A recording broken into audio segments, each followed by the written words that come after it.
사랑하는 사람의 가장 밑바닥을 보았을 때 당신은 어떤 선택을 하시나요? 그리고 현실의 무게 앞에서 자존심을 버리고 손을 내미는 것이 과연 옳은 일이라고 할 수 있을까요? 벼랑 끝에 선 남자의 비참한 모습과 가족을 지키기 위한 여자의 처절한 선택. 이 모든 것이 얽혀 충격적인 운명을 예고하는 드라마 화려한 날들 9화는 바로 그 질문에서 시작됩니다.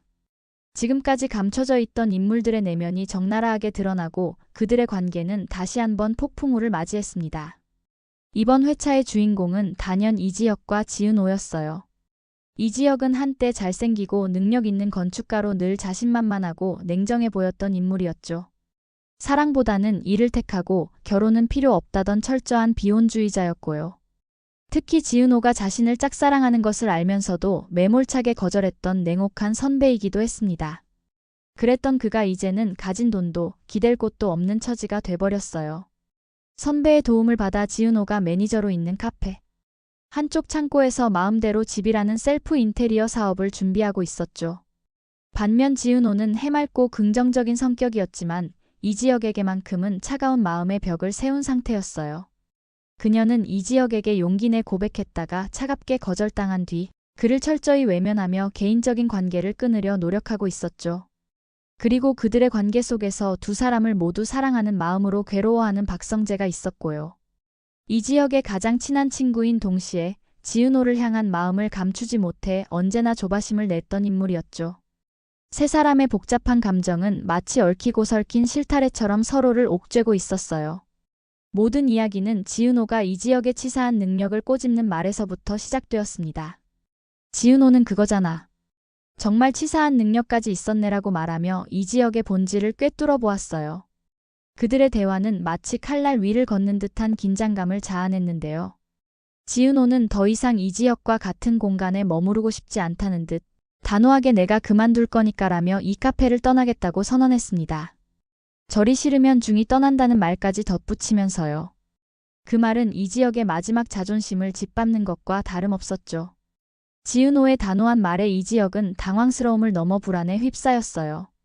지은호가 이 카페를 그만두게 되면 자신은 갈 곳이 없어진다는 숨기고 싶었던 진실을 마주했기 때문이었죠. 이지혁은 근데 안 미안해하려고 했어. 내가 살아야 했어서라는 비겁한 변명으로 자신의 처절한 절박함을 포장했습니다. 이 말을 듣는 지은호의 가슴은 무너져 내리는 듯 했는데요. 그녀는 이지혁의 이기적인 모습을 보며 그가 자신을 얼마나 우습게 여기는지, 얼마나 경멸하는지 모를 리 없다는 사실에 분노와 허탈감을 동시에 느꼈을 겁니다. 이지혁은 모든 것을 잃은 남자였죠. 그의 삶은 한순간에 바닥으로 곤두박질 쳤었어요. 끔찍하게 쪽팔리고 창피하고 그런 자신을 숨기고 싶었지만 결국 세상에서 자신을 가장 싫어하는 지은호가 있는 이곳 카페의 창고에 들어왔다는 사실을 인정해야만 했었죠. 그는 지은호가 거절할 수 없도록 친구인 현수 선배를 앞세워 이곳에 들어왔다고 고백했어요. 그의 치사함을 알면서도 그렇게 할 수밖에 없었던 그의 행동은 비겁했지만 한편으로는 삶에 대한 그의 처절한 몸부림이기도 했었죠. 그는 은호에게 숨통 트이면 나갈 테니까 모르는 사람으로 생각해줘라고 말하며 2달만 버티겠다는 약속을 했지만 은호는 그마저도 거절하고 카페를 그만두려 했습니다. 이지혁은 비참하게 절규했죠. 널 내쫓고 여기서 여기 아니면 죽는다면서요. 그 말은 한때 잘나가던 건축가였던 그의 자존심이 완전히 무너졌음을 의미했어요. 지은호에게 진짜 싫다라는 날 선 말을 들으면서도 그는 자신의 생존을 위해 그 공간을 떠날 수 없었었죠. 그의 모습은 마치 벼랑 끝에 선 사람 같았고 지은호는 그런 이지혁의 비참한 모습을 보는 것이 고통스러웠을 거예요. 지은호는 이지혁의 사업이 잘 될 리 없다고 단정하며 그에게 냉정한 충고를 쏟아냈습니다. 인테리어 전문가도 아니면서 할 수 없는 일이야. 하지만 지혁은 묵묵히 그 모든 말을 감당했었죠. 한편 지혁의 집안에도 새로운 변화가 찾아왔어요. 아버지 이상철은 한 회사에서 33년을 일하다 정년퇴직을 한 후 새로운 삶을 모색하고 있었죠. 그는 자식들의 실패와 방황을 보며 더 이상 가장으로서 무너지지 않겠다는 듯 전기기능사 자격증을 따서 기술을 배우기로 결심했습니다. 앞으로 100세 시대 아닙니까?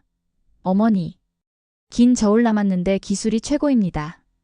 라고 말하는 그의 모습은 아들의 실패에도 불구하고 여전히 굳건한 가장의 모습이었는데요. 그를 보며 이수빈은 자신이 원하는 삶에 대해 박성재에게 털어놓았어요. 24세 패션 크리에이터를 꿈꾸는 그녀는 밝고 사랑스럽지만 현실적인 목표를 가지고 있었어요. 바로 돈도 많고 성격도 좋은 남자와의 결혼이었죠.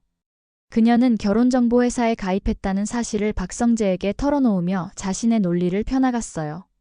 나는 출생의 한계는 어쩔 수 없다 생각해. 그래서 불만도 없어. 그치만 그걸 극복할 권리는 있다 생각해. 그녀는 사랑만 가지고는 고생하면서 살고 싶지 않다고 솔직하게 말했죠. 삶은 각자가 필요한 걸 얻기 위한 투쟁이니까.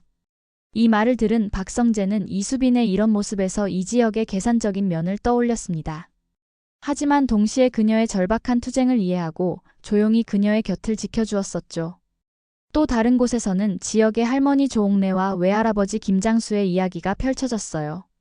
오랜만에 만난 두 노인은 우연히 같은 공장에서 아르바이트를 하게 되었고 서로의 존재를 알게 되었죠. 사돈어른 여서 내봤다는 말씀 우리 며느리한테 절대로 하면 안 됩니다. 우리 아들이 알면 큰일 납니다. 라는 조옥래의 말에서 가족에게 짐이 되고 싶지 않은 시니어들의 깊은 속마음이 엿보였어요. 특히 돈을 받지 않고 돌아가려는 조옥래를 보며 김장수가 우리 나이에 이런 알바 자리 구하기가 쉽지 않아요. 애들만 모르면 되죠라고 말하는 모습은 시청자들의 가슴을 먹먹하게 만들었죠. 두 노인은 그들의 몫을 다하기 위해 가족들에게 비밀로 한 채 묵묵히 자신의 길을 걸어가는 모습으로 깊은 공감을 자아냈습니다. 다시 카페로 돌아와 볼까요? 이지혁의 야심찬 사업, 마음대로 집의 홈페이지가 드디어 오픈되었는데요. 그러나 지은호는 이미 예상했다는 듯이 차가운 반응을 보였어요. 사업한다는 거 다 허세라고 했잖아. 인테리어 전문가도 아니면서. 지은호의 냉정한 평가에 이지혁은 아무 말도 할 수 없었습니다. 하지만 그에게 첫 번째 고객이 찾아왔고 이지혁은 2천만 원이라는 거액을 제시하며 지은호에게 코디네이터 일을 부탁했죠. 지은호는 단호하게 거절했어요. 안 해요. 2억을 준다고 해봐라. 내가 해주나. 지은호의 말에는 이지혁을 향한 깊은 경멸과 상처가 뒤섞여 있었죠. 그녀는 이지혁이 자신의 모든 것을 잃은 지금 이 순간조차도 지은호라는 존재를 자신의 욕망을 위한 수단으로 이용하려 한다는 사실에 분노했었더라고요. 한편 박성재는 이지혁의 사업을 응원하면서도 여전히 지은호에게 마음을 쓰고 있었어요. 그는 지은호의 아버지 기일임을 기억하고 과일 바구니를 들고 찾아왔죠. 하지만 이지혁은 지은호가 바나나를 싫어한다는 것을 알면서도 그 과일을 먹는 모습을 보였습니다. 지은호는 네. 저 바나나 싫어하는데요 라고 담담히 말했고 이지혁은 지은호 아버지 제삿날에 네가 왜 과일을 사? 라며 성재의 순수한 마음을 비꼬았었더라고요. 이 사소한 사건은 이지혁의 무심함과 박성재의 세심한 배려를 극명하게 보여주며 두 사람의 관계에 또 다른 균열을 만들었습니다. 이지혁은 지은호의 아버지 기일도 몰랐다는 사실에 왠지 모를 질투와 허탈감을 느끼는 듯 했었고요. 그의 자존심이 다시 한번 무너지는 순간이었죠. 지은호의 집안 또한 평온하지 않았습니다. 그녀의 엄마 정순이는 딸 덕분에 가게도 차리고 잘 살고 있었지만 아들 지강호는 늘 문제였습니다. 욕심은 많지만 노력은 하지 않는 지강호는 주식 투자, 리딩방 사기에 휘말려 사채업자들에게 2,400만 원의 빚을 지게 되었었죠.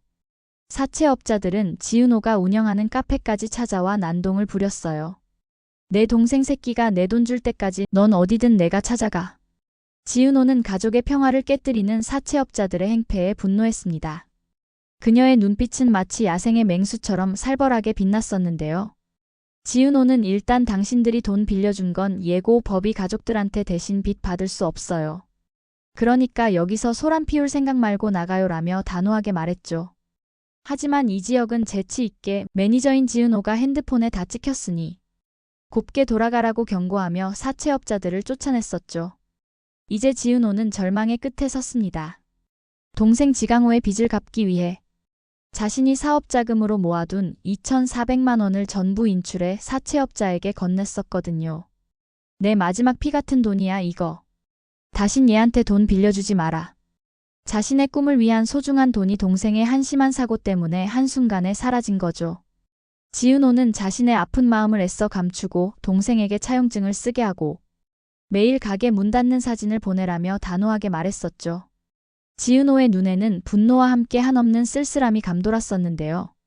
그녀는 이제 더 이상 기댈 곳이 없다는 것을 깨달았어요. 결국 지은호는 이지혁에게 찾아가 그가 예전에 제안했던 2천만 원짜리 코디네이터 제안을 수락했었더라고요. 그녀는 굴욕감을 느끼면서도 가족을 지키기 위한 마지막 선택을 한 것이었죠. 이지혁은 그녀의 갑작스러운 변화에 놀라면서도 이내 비즈니스 제안이었다는 것을 강조하며 계약서를 쓰자고 했습니다. 지은호는 자신의 자존심을 버리고 공사 현장에 나갔고 그곳에서 또 한 번 충격적인 광경을 목격했어요. 한때는 잘 나가던 건축가였지만 이제는 모든 것을 잃고 스스로 잡부가 되어 지은호의 지시를 따르려는 이지혁의 모습. 그는 첫날 철거팀 말고 잡부 필요하잖아요. 그 잡부가 나라고라며 지은호에게 말했는데요. 이지혁이 왜 이렇게까지 하는 건지, 왜 지은호의 곁을 맴도는 건지 궁금해지는데요. 과연 이지혁의 진심은 무엇일까요?